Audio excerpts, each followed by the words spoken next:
এরপরে প্রশ্ন মোহাম্মদ জাবেদ ভুঁইয়া করেছেন, বিয়ের সময় দেনমোহর কি পুরো ক্লিয়ার করতে হবে? পুরো ক্লিয়ার করাটাই ভালো।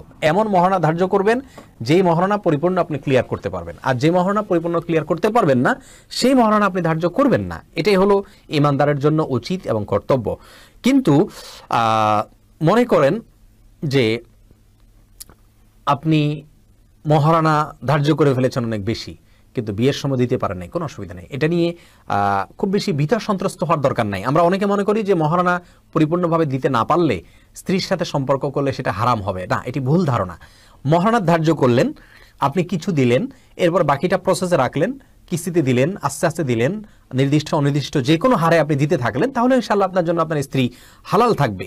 যারা মনে করেন যে না বিয়ের সঙ্গে সঙ্গে মহারণা দিতে হবে, দুঃখিত, অথবা বাসরেই মহারণা পরিশোধ করে দিতে হবে, এটা তাদের মন গড়া কথা। এরকম কোনো কথা আপনার কোরআন এবং হাদিস আমাদেরকে বলেনি।